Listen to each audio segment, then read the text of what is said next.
Desopilante, caminando por la cornisa del patetismo, Mauricio Macri ha dicho que su gran éxito es que no se ha explotado la bomba del todo. La frase en sí misma contiene, sin que él se dé cuenta, sin que lo pueda advertir, una clarificación de cuál es la situación de la Argentina. Estamos en una situación paupérrima. Él dice explotar la bomba. ¿A qué le llamará que explote la bomba? Después vamos a hacer un análisis, porque si uno lo mira bien, la bomba, la pobreza, la inflación, la carestía de la vida, todo lo que usted conoce de la Argentina parecería que ya explotó desde el punto de vista económico. Pero primero escuchemos a Macri decir esta frase porque es tan increíble que a nosotros nos gusta dar pruebas de lo que decimos. Esto fue en el reportaje que le hizo el vértice neoliberal de los medios de comunicación de América Latina, que es la CNN, que anda por aquí naturalmente junto a la embajada, etcétera, regenteando nuestras vidas, acomodando un poco sus puntos de vista y sus pareceres. Es lo que hay que sobrellevar también en ese sentido. La invasión es total en las ideas, en todo lo que ellos consiguen llevar incluso para los Estados Unidos, pero con inmediata repercusión aquí, porque han hecho una nota con Mauricio Macri, pero nos pasamos hablando en este lugar, en esta tierra, de esa nota de Macri. A ver cómo fue que lo dijo. Así que hubo que hacer esto, hubo que ponerse a hacer como los palotes.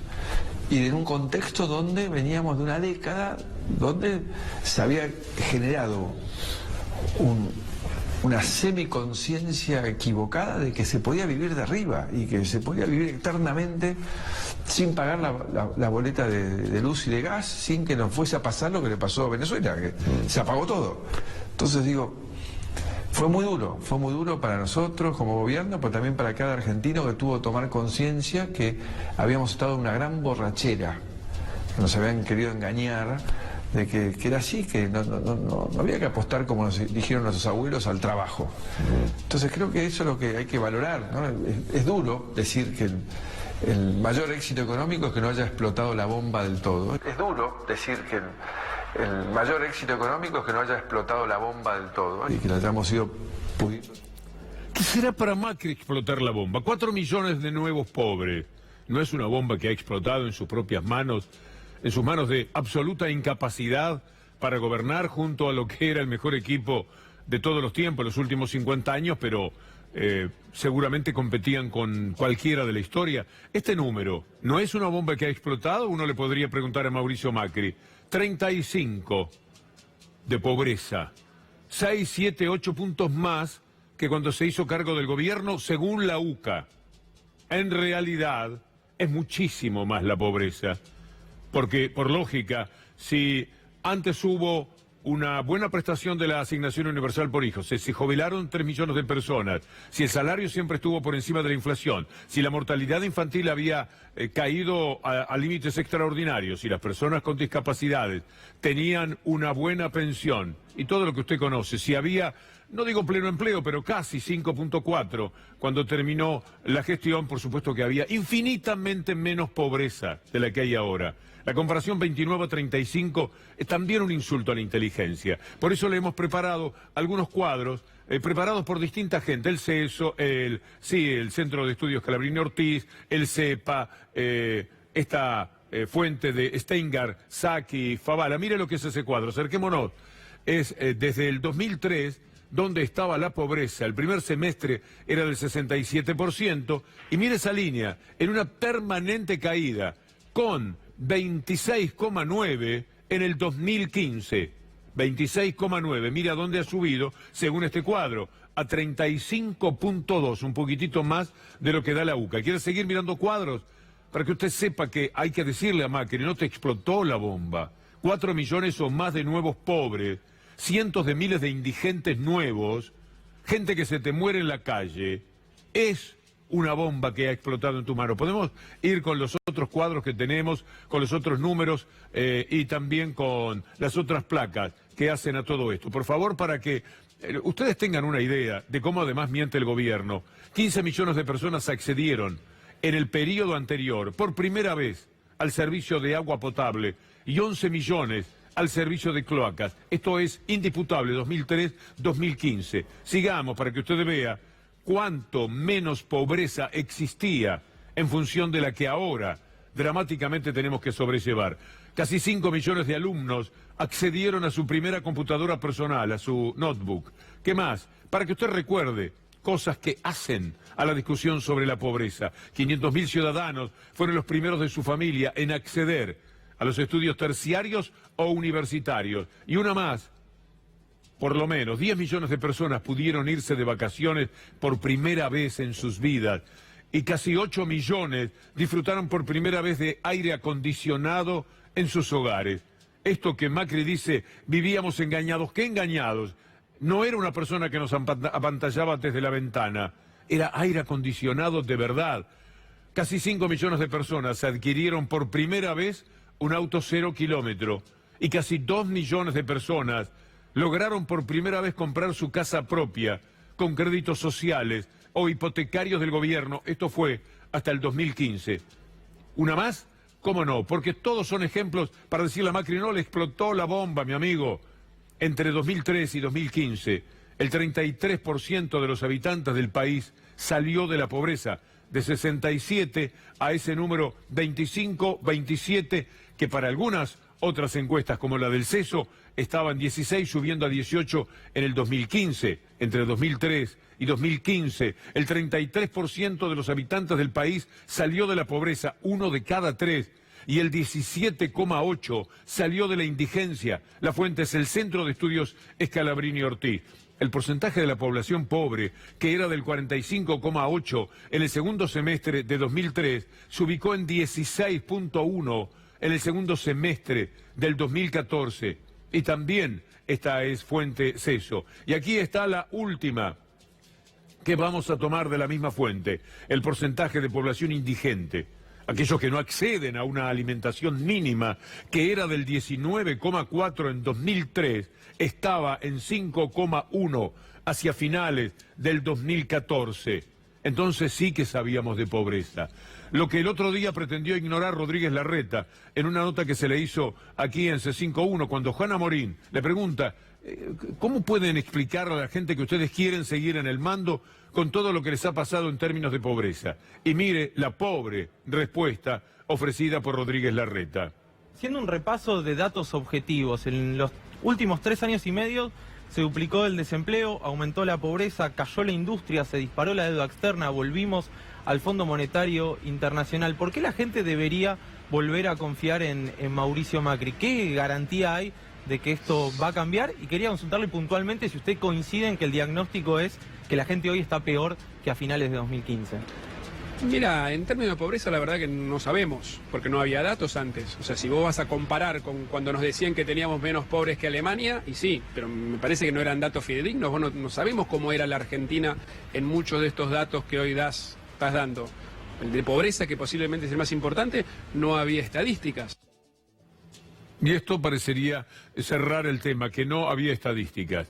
Porque las estadísticas son discutidas en el mundo entero, pero este número es una realidad que marca la UCA a partir de los estudios que hizo, la misma metodología con la que habló, por supuesto que exagerando en su momento, pero ahora tiene que ser fiel a eso, hablaba de un 27,5, un 28%.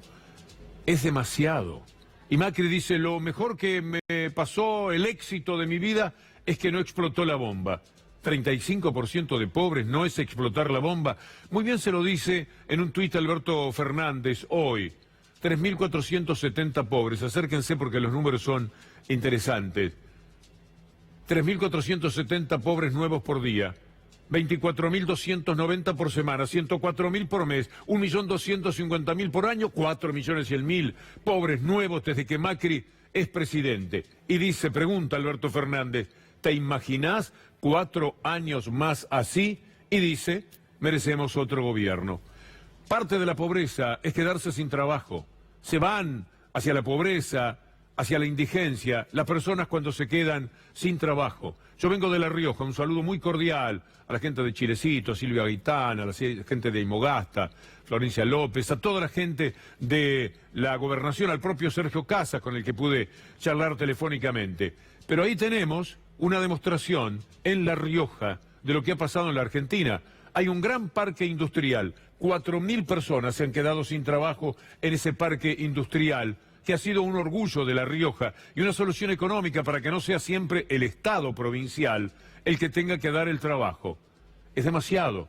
4.000 personas que se quedan sin trabajo, más todo lo que está ocurriendo en el mundo educacional, con un saludo también para Fabián Calderón, el rector de la universidad en La Rioja. Todos ellos lo están padeciendo, la cultura, el trabajo y todos los etcétera, porque hay que obedecer al Fondo Monetario Internacional y porque también hay que obedecer la actitud y la aptitud que tienen los empresarios de la Argentina para siempre ellos quedarse con más, cada vez más. Una de las cosas graves que tiene la Argentina es que los empresarios en otros países, en Europa sobre todo, tienen una relación mucho más cordial respecto a los trabajadores en lo que les apetece tener. Aquí los empresarios son de una avaricia, de una codicia demasiado grande. No todos, el que se tenga que poner el sayo, que se lo ponga.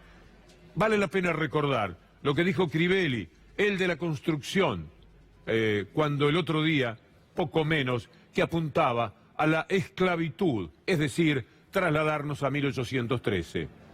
En el caso de la industria de la construcción específico, existe el sistema del Fondo de Desempleo, por el cual, digamos, como la indemnización se va depositando paulatinamente a lo largo del desarrollo del trabajo del empleado, en cualquier momento el empleador puede tomar la decisión de despedirlo sin ninguna causa y ningún motivo. Esto lo que genera fundamentalmente es un recambio hacia la calidad. O sea, los que trabajan mejor son los que se quedan y lamentablemente los que trabajan poco o tienen bajo rendimiento son sustituidos por otros que tienen mucho mejor rendimiento. Usted lo que dice es que quisiera despedir sin causa ni motivo a empleados en toda la industria. Totalmente, porque en la industria y en el comercio, porque... Así es como piensan los empresarios y por supuesto todo esto se corresponde con un establishment que viene trabajando para eso y que necesita la continuidad de este gobierno para que las cosas sean así. Este señor, para que los trabajadores sean esclavos de esta época, es decir, tecnología del siglo XXI con pautas del siglo XIX, por eso decíamos 1813, antes de terminar con la esclavitud. Y trabajan desembosadamente. Mire esta tapa, mentirosa como siempre, como todas las del grupo Mafia, el grupo Clarín. La CGT no apoyará a ningún candidato en las elecciones presidenciales. Eso dijo Clarín. Y Daer le respondió con este tuit que viene a clarificar: la CGT no es neutral, @clarin.com. La CGT es peronista y jamás apoyará a este gobierno. Más claro, es imposible. Pero yo le hablaba de las técnicas del siglo XXI con obreros, trabajadores del siglo XIX. Y hay algo que es una buena respuesta para Clarín, Nación y sus intentos de flexibilizar la vida de los trabajadores en la República Argentina. Y es la pelea de Palazzo con Mercado Libre. Mire esto, la enorme contradicción contemporánea es que se proponen formas de producción y servicios del siglo XXI con derechos laborales del siglo XIX. Y finalmente el avance de la tecnología y sus beneficios no viene de la mano de mejoras en las condiciones de vida y trabajo. De hecho, cuando se plantean cuestiones sindicales desde la lógica empresarial, se vuelve con argumentos viejos sobre los costos laborales. Y todo tiene que ver, lamentablemente, con ese sentido dependiente. Al trabajador lo humillan los empresarios, pero los empresarios, junto al establishment, ceden ante los poderes internacionales. Es muy triste. Cuando Macri habla de independencia, una de las preguntas que uno puede hacerle: ¿de qué independencia habla, señor Macri? Eran personas con diferencias y con incertidumbres. ¿O piensan que era fácil tomar la decisión de separarse de España? Se jugaba mucho. Se jugaba su destino, el de sus familias, el de sus seres queridos. Se jugaba el futuro de un país entero. Claro que debían tener también muchas ilusiones y entusiasmos, pero no crean que fue fácil. Bueno, independencia. Le vamos a mostrar algo para que usted sepa por qué no podemos hablar de independencia. Mire el ranking de mangazos al Fondo Monetario Internacional, sin pasar por todo lo otro que pasó la gorra este gobierno desde el primer día, en guerra con los trabajadores. El ranking de los mayores préstamos de la historia del Fondo Monetario Internacional. Bájalo un poquitito y después lo subimos de nuevo para que se vea arriba a qué nos estamos refiriendo. Ahí está, muchas gracias. Ranking de los mayores préstamos en la historia del Fondo Monetario Internacional. Miren lo que es esto. Primero lejos, la Argentina, 57.000 millones de dólares en el 2018. Obscenos, delincuenciales, los integrantes del Fondo Monetario. Segundo, Grecia. Ya sabe usted cómo le fue a Grecia. 44.795 millones de dólares. Brasil en el 2002 había pedido 36.000, Turquía 23.000, México en el 95 28.000, Rumania 20.000, Ucrania 21.000, otra vez Ucrania 18.000. La Argentina vuelve a la clasificación general, al podio de los 10 mangazos más impresionantes.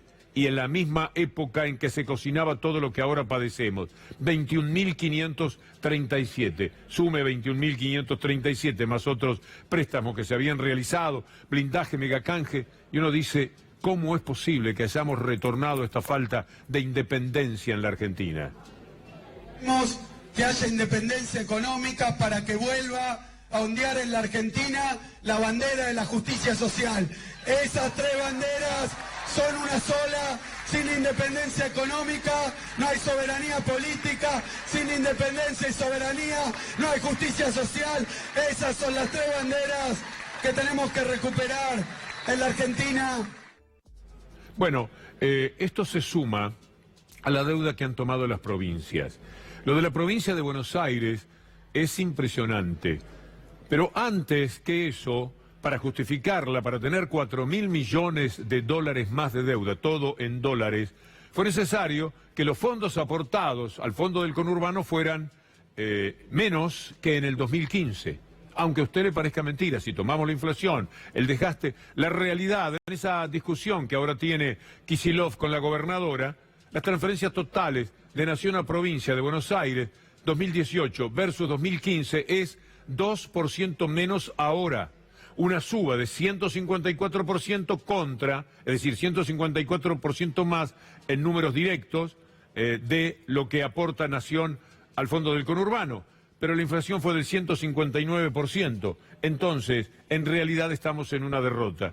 Y mire esta otra placa, que tiene que ver con la deuda contraída por la provincia de Buenos Aires. ¿Cómo va a ser para pagarla? ¿Cómo se animaron? ¿Por qué lo han hecho? No les ha importado absolutamente nada el futuro de la Argentina. 4.400 millones de dólares.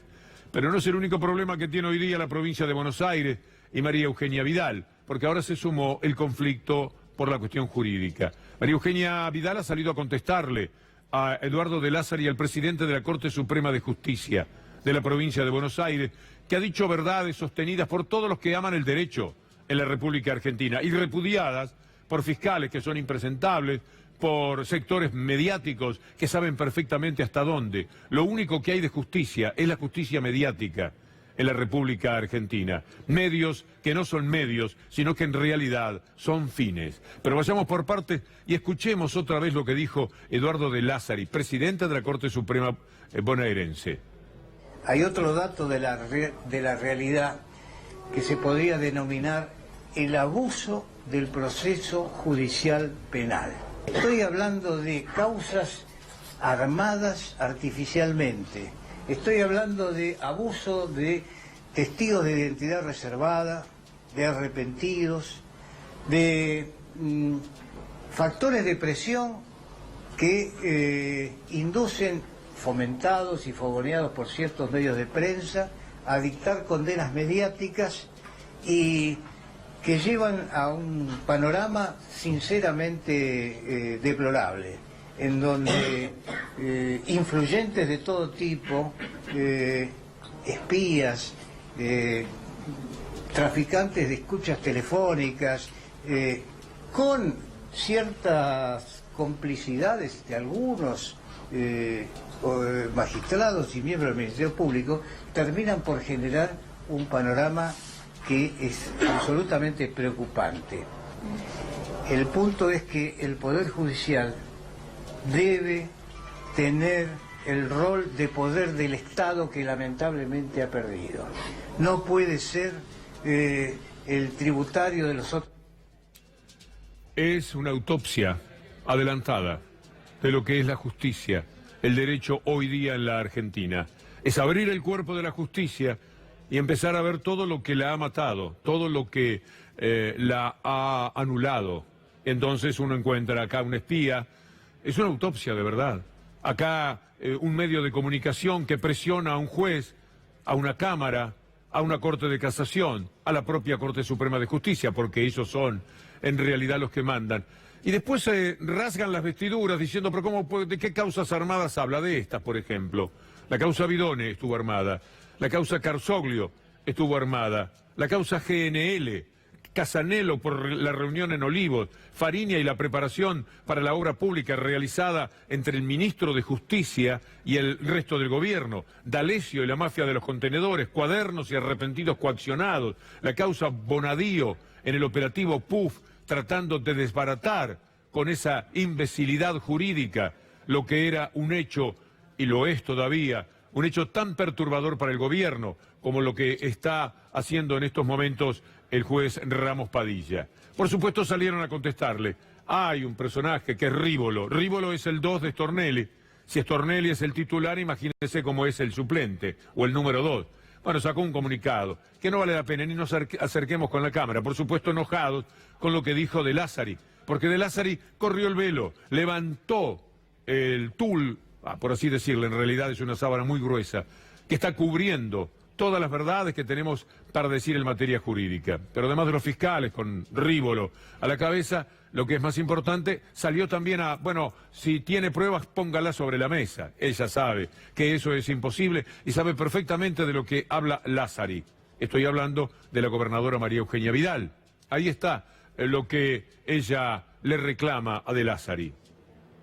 Si el presidente de la Corte de la provincia de Buenos Aires cree que hay causas armadas y que hay persecuciones, lo tiene que denunciar, está obligado a denunciarlo. Y él como presidente de la Corte lo sabe mejor que nadie. A esto hay respuestas, porque ellos jugaron su partido, los medios, por supuesto, la gobernadora, los fiscales, Comodoro Pro, Comodoro Pus, como usted quiera decirle, jugaron inmediatamente su partido. Pero hay gente que tiene, y esto es muy aliviador, por ejemplo, un juez de casación bonaerense muy importante como Víctor Violini, que en este marco, en este contexto, dijo: entonces muchos jueces tienen miedo porque si fallan de diferente manera, terminan, una vez que dieron el fallo, terminan con un jury. Entonces muchos jueces tienen miedo de perder su trabajo y hacen, lamentablemente, lo que no deberían hacer como jueces. Es decir, dejarse llevar por los medios y dictar sentencia acorde a lo que piden los medios. Bueno, esto es lo que dice Violini, en una jornada en la que, para completar el panorama, Stornelli le pide a la Corte Suprema de Justicia que lo libere de la condición de rebelde. ¿Cuáles son los argumentos? ¿Por qué lo hace? 6 veces se ha negado a concurrir a un juzgado. Él, que es un hombre de la justicia. Lo declararon en rebeldía y también la propia Corte. Y él va a reclamarle a la Corte para que lo saquen de la condición de rebelde. ¿Qué camino podría recorrer la Corte? No piense que lo está intentando en serio. Es otra trampa de este tramposo que se llama Carlos Stornelli. Él sabe que la Corte no le puede decir: lo liberamos al señor Stornelli de la condición de rebelde, vaya tranquilo para su casa. No, lo que quiere es tiempo y otro pretexto para no presentarse ante Ramos Padilla, porque mientras esto se tramite, y esta Corte es capaz de tener un tiempo largo, la tramitación, como hay un trámite jurídico de por medio, él puede decir: no voy porque tengo un recurso planteado frente a la Corte Suprema de Justicia. Son capaces de cualquier trampa. Me gustaría escuchar un poco más al doctor Violini. ¿Es posible?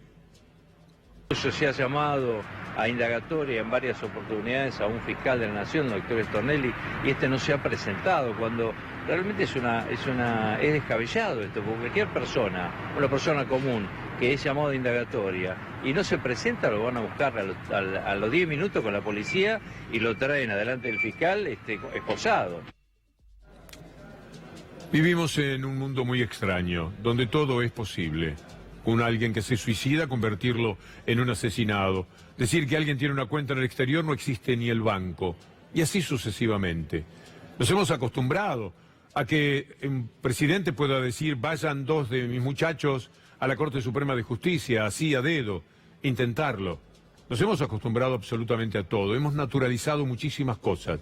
Si hiciéramos un relevamiento de todo lo que ha pasado, yo creo que hay no menos de 250 líneas que podemos contar de la Argentina de este tiempo, 250 hechos que hemos naturalizado y que cuando ocurrieron dijimos, pero parece mentira que se animen a esto. Parece cuento que el canciller, el señor que lloraba el otro día por el acuerdo brillante que habían hecho con la Unión Europea, un acuerdo que si se pusiera en práctica sería dentro de 2 años, que si se pone en práctica sería llevar materia prima para allá y traerlo manufacturado para acá. O sea, siempre una tremenda derrota para los industriales en la Argentina, pero como lo que les interesa es un país agro y no un país industrial, para ellos viva la jauja. Bueno, vamos a ver entonces qué es lo que dijo el canciller Faurie. Ahí está. Esta elección es una cosa que emitió para el mundo. Esta elección se ve un poco brumoso. Esta elección es la más importante desde el regreso a la democracia del 83. Los argentinos que viven en el exterior pueden participar con su voto por correo por primera vez y ser decisivos para defender el cambio que estamos llevando a cabo. Esto sí que es animarse a todo, ¿eh? Usar la Cancillería para pedir el voto no es poca cosa, mi amigo. Bueno, lo naturalizamos. Mañana estaremos en otro marco para seguir viendo cuánto se miente en la Argentina de hoy en materia política. El líder es Mauricio Macri, solo derrotado por Trump, que cuenta el Washington Post, tiene 10.000 mentiras dichas. Se las contaron. Ante 10.000 mentiras, nosotros no podemos presumir de que Macri esté en condiciones de ganarle. Debe perder como por 9.000 por lo menos. O sea que casi que es un elogio. Le vamos a mostrar cómo Macri miente más cuando está sucio. Cuando él ha hecho algo que sabe que es deshonesto para el país, que está robando al país, es cuando él miente de una manera más particular, una especie de Raskolnikov que cuenta algo, suelta prenda de lo que ha estado haciendo, pero finalmente no define. Mire, Macri perdonó a su familia una deuda por 70.000 millones del Correo Argentino, una deuda que iba a llegar a 70.000 millones, una deuda que llevaba más de 15 años, que ellos traban en tribunales. Han hecho cualquier cosa, sacaron dinero que no podían sacar después de los fallos, mintieron a través de los funcionarios que los acompañaban, todos decían una cosa, Macri decía la otra. Mírelo a Macri mentir sobre el Correo ahora. Alrededor del tema Correo se hablaron y se dijeron muchas cosas en los últimos días. Muchas que no son verdad, con mala intención.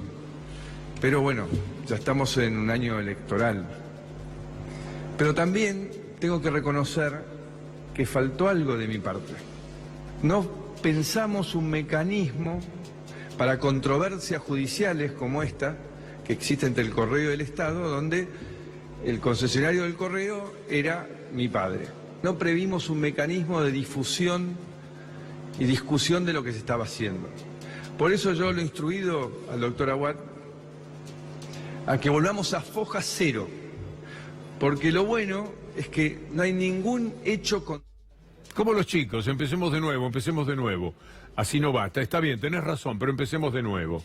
Es increíble, así se comporta. El mecanismo de la mentira funciona de una manera especial cuando él está sucio por algo.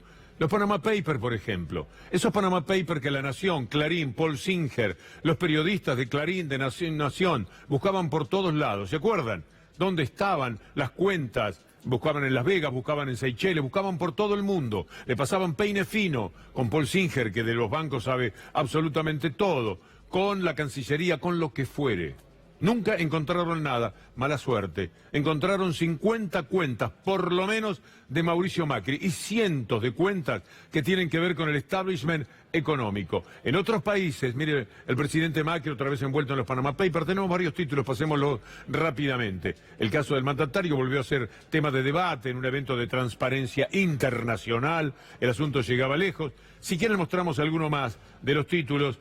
No, este es otro, lo retenemos. Escuchémoslo a Macri mentir sobre los Panama Papers.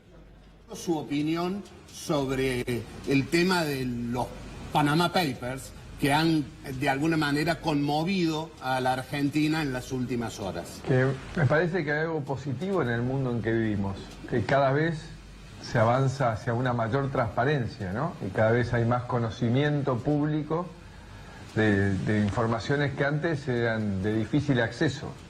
En el caso particular de lo que a mí me compete, es una operación legal hecha por otra persona, constituyendo una sociedad offshore para invertir en Brasil, inversión que finalmente no se hizo y donde yo estaba puesto como director, que es el caso de este, es mi padre. Bueno, es decir, el esfuerzo en la mentira parece mayor. Hay algo que lo lleva a ese comportamiento. Mirá lo que pasa con el tema de los aviones. Macri vende, su familia, Macair, que era una empresa de 3 o 4 aviones que alguna vez levantaban vuelos, llevaban a la gente casi carreteando. Se llama Avianca y le dice, tengo una empresa que es una locura, pero sobre todo soy el presidente y tengo la posibilidad de darles a ustedes todas las líneas que necesiten. Así que, si ustedes compran Avianca, compraron los de Avianca, Macair, el mismo gerente que tenía Macair pasó a ser gerente en Avianca, es decir, esas cosas que las hacen explícitamente, corrupción explícita. Y entonces Macri, un día, sabiendo lo que ha hecho con los aviones y lo que ha hecho Lopetegui con LAN y cada uno de ellos con ciertas low cost, se planta y dice...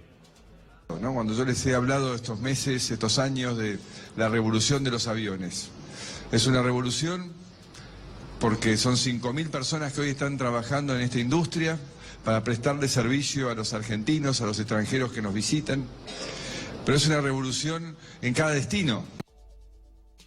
Una revolución. Después, por ejemplo, podemos tomar el tema del blanqueo.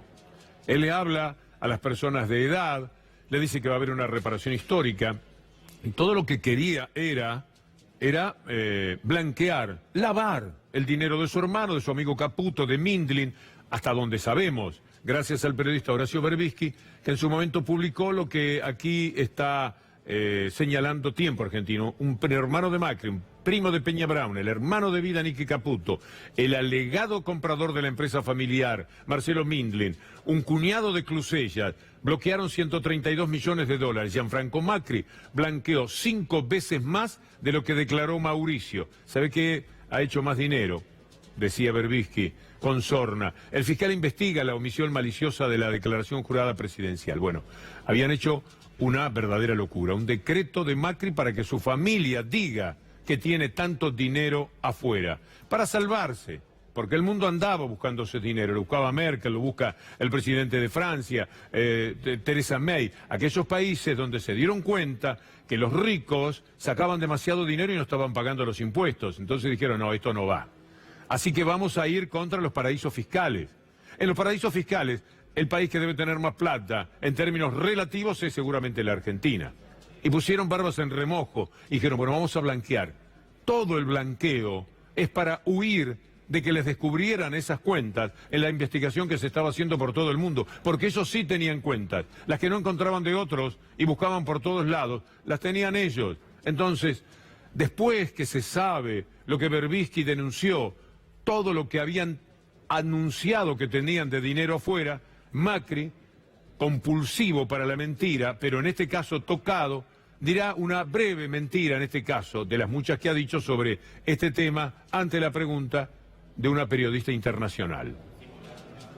Usted habla, uno de los discursos que más repite es la transparencia, la honestidad, la ética.